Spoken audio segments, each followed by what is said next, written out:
Hello everyone, myself Pankaj. Welcome to being fish को। आज के इस वीडियो में हमारा टॉपिक है कोविड-19 वर्सेस फिश।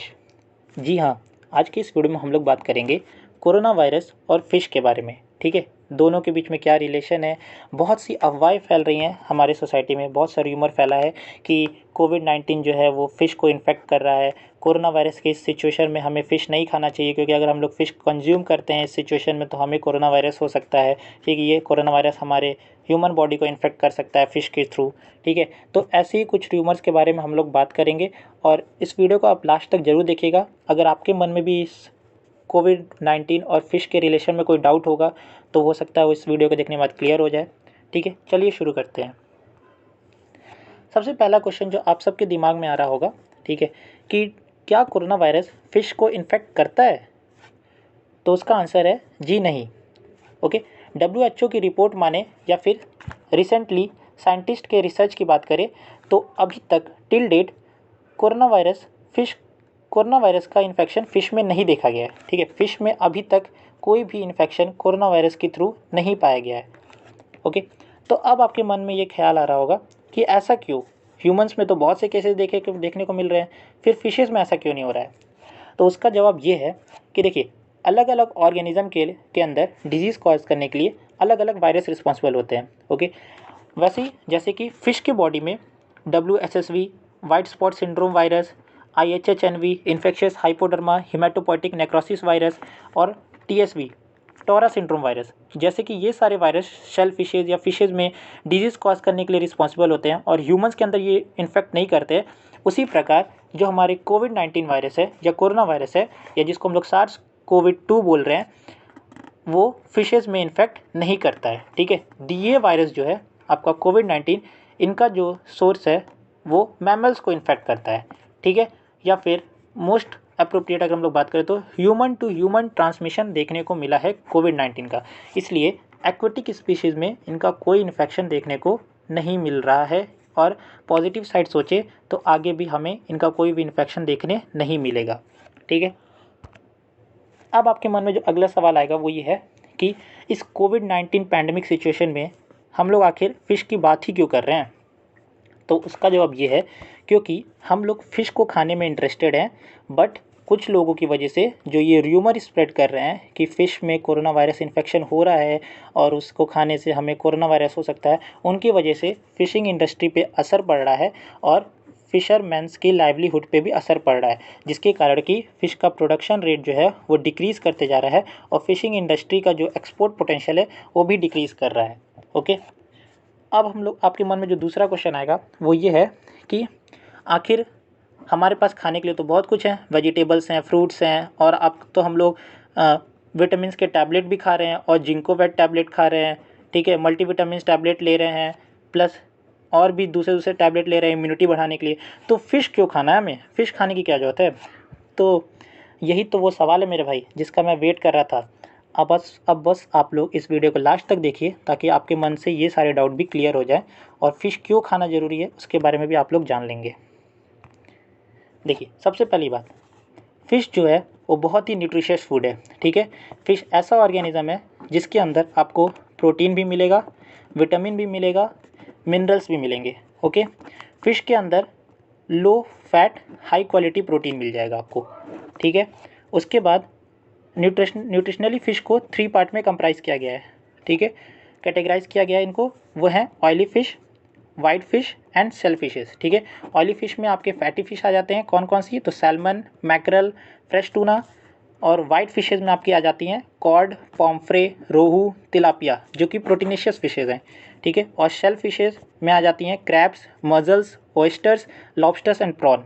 ओके, अब देखिए बात करते हैं कि फ़िश क्यों खाना ज़रूरी है। जो आपके मन में सवाल था उसका जवाब ये है कि फ़िश जो है वो इम्पॉर्टेंट सोर्स ऑफ न्यूट्रिएंट है।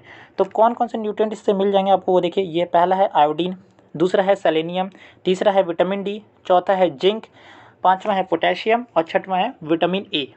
ओके, अब देखिए, fish contains vitamin A, D, C, B2, B6 and B12। एक ऑर्गेनिज्म के अंदर आपको विटामिन ए भी मिल जा रहा है, विटामिन डी भी मिल जा रहा है, विटामिन सी भी मिल जा रहा है, B2 भी मिल जा रहा है, B6 भी मिल जा रहा है, B12 भी मिल जा रहा है। ठीक है, अब इस कोविड पैंडेमिक में इम्यूनिटी बढ़ाने के लिए आप लोग विटामिन सी का अलग से टैबलेट ले रहे हैं, जिंक का अलग से टैबलेट ले रहे हैं। यहाँ आपको एक ही ऑर्गेनिज्म के अंदर vitamin A, D, C, B2, B6, B12 सब मिल जा रहा है। ठीक है, फिश जो है वो रिच सोर्स है कैल्शियम एंड फॉस्फोरस का। ठीक है, कैल्शियम और फॉस्फोरस का रिच सोर्स है। ठीक है, अभी कुछ लोग के इस पैंडेमिक सिचुएशन में कुछ लोग के बदन में दर्द हो रहा है, ठीक है, उसके लिए वो लोग अलग से फिर टैबलेट ले रहे हैं। और यहाँ पे फिश जो है वो कैल्शियम और फॉस्फोरस का एसेंशियल सोर्स है। ठीक है, अगर आपको बोन में कोई भी पेन है तो उसके लिए आप फिश खाइए, उससे कैल्शियम भी मिलेगा आपको। ठीक है, fish is a source of minerals such as zinc, iron, iodine, magnesium, sodium, potassium, इतने सारे एसेंशियल मिनरल्स का भी सोर्स है ये। आप जिंक के लिए जिंकोवेट टैबलेट ले रहे हैं, यहाँ पे आपके पास जिंक फिश में आराम से मिल जा रहा है, नेचुरल रूप से आपको मिल जा रहा है। ठीक है, फिर बात करते हैं क्रैब, लॉबस्टर और मजल्स, ये सेलेनियम होता है इनके अंदर। ठीक है, सेलेनियम क्या करता है, सेलेनियम जो है वो बेसिकली एक एंटीऑक्सीडेंट का काम करता है। ठीक है, और सिमिलरली जो सैल्मन फिश होती है उसके अंदर एस्टाजेंथिन मिलता है। ओके, वो astaxanthin anti inflammatory as well as antioxidant का भी काम कर रहा होता है। अब आप जानना चाहेंगे कि एंटीऑक्सीडेंट की जो हम लोग बात करिए, एंटीऑक्सीडेंट होता क्या है, आखिर ये एंटीऑक्सीडेंट का काम कर रहा है तो करता क्या है एक्चुअली। तो बेसिकली ये क्या करता है कि ये हमारे बॉडी के जो फ्री रेडिकल्स होते हैं उनके अगेंस्ट काम करता है एंटीऑक्सीडेंट। ओके, तो फ्री रेडिकल्स कैसे आते हैं, तो फ्री रेडिकल्स आते हैं अल्कोहल के कंजम्पशन से, ठीक है, स्मोकिंग से, टोबैको के कंजम्पशन से। तो इन सारे सोर्स से आपके बॉडी में फ्री रेडिकल जनरेट होते हैं जो कि रिस्पॉन्सिबल होते हैं हार्ट अटैक के लिए, कैंसर के लिए। ठीक है, अब एंटीऑक्सीडेंट क्या काम करता है, वो इन फ्री रेडिकल के खिलाफ काम करता है और हमारे बॉडी को हार्ट अटैक, कैंसर जैसी बड़ी बीमारियों से बचाता है। ठीक है,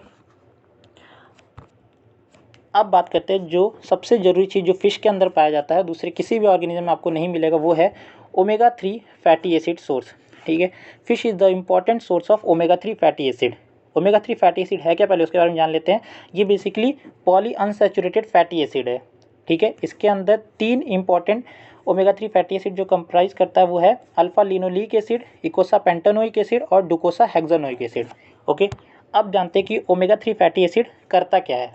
तो सबसे पहला बात, ओमेगा 3 फैटी एसिड जो है वो आपके बॉडी में से ट्राइग्लिसराइड के लेवल को कम करेगा, आपके ब्लड प्रेशर को लो करने में हेल्प करता है और ये ब्लड क्लॉटिंग को रिड्यूस करता है। ओके, तो यानी कि ये जो 3 फैक्टर्स थे जो ट्राइग्लिसराइड लेवल को कम कर रहा था, ब्लड प्रेशर को कम कर रहा था और ब्लड क्लॉटिंग को रिड्यूस कर रहा था, ये सब एसेंशियल है टू प्रिवेंट हार्ट अटैक और हार्ट स्ट्रोक। ठीक है, हार्ट अटैक होने से बचाता है आपको ओमेगा 3 फैटी एसिड। फिर नेक्स्ट पॉइंट, ये आपकी इम्यूनिटी को बूस्ट करने का काम करता है। ठीक है, बूस्ट अप योर इम्यूनिटी। ठीक है, फिर आपके ब्रेन को हेल्दी रखने में काम करता है ये omega 3 fatty acid is responsible to की maintain the health of brain as well as the retina, the back portion of the eye. It reduces the risk of heart disease and any kind of inflammation. ठीक है, फिर ये किसी तरह का depression होने से रोकता है। आपके अगर ब्रेन में, माइंड में कोई भी डिप्रेशन होगा उसको ये प्रिवेंट करेगा। ठीक है, आपके मूड को जॉली रखने में हेल्प करेगा, आपको खुश रखने में हेल्प करेगा ये ओमेगा 3 फैटी एसिड। तो बेसिकली फ़िश से आप अपने डिप्रेशन को प्रिवेंट कर सकते हैं। ठीक है, हार्ट अटैक जैसी बड़ी बीमारी को प्रिवेंट कर सकते हैं। एंटी इन्फ्लामेशन सोर्स है ये, एंटीऑक्सीडेंट सोर्स है ये। ओके, ठीक, अब देखिए फिश का रोल हार्ट के केस में देखा गया क्या, omega 3 helps in lowering the cholesterol as well as blood pressure. ठीक है, और हार्ट को हार्ट अटैक से बचाता है। तो मतलब कि आपको लंबी लाइफ देने के लिए फ़िश एसेंशियल है। ठीक है, आपके ब्रेन को हेल्दी रखता है, आपको किसी प्रकार का कोई डिप्रेशन नहीं होगा, अल्जाइमर्स जैसी बड़ी डिजीज़ से ये बचाता है आपको। ठीक है, डिमेंशिया, डिप्रेशन नहीं होगा आपको। Study shows a link between the lack of omega 3 in the brain and depression. This means that if you eat fish, you lower your chances of getting into depression. अगर आप fish खाते हैं तो आप उतना ही अपनी चांसेस कम कर रहे हैं डिप्रेशन होने की। ठीक है, यानी कि एक डिप्रेस्ड पर्सन को फिश जरूर खाना चाहिए क्योंकि उसके अंदर से डिप्रेशन कम करने का इकलौता वही उपाय है।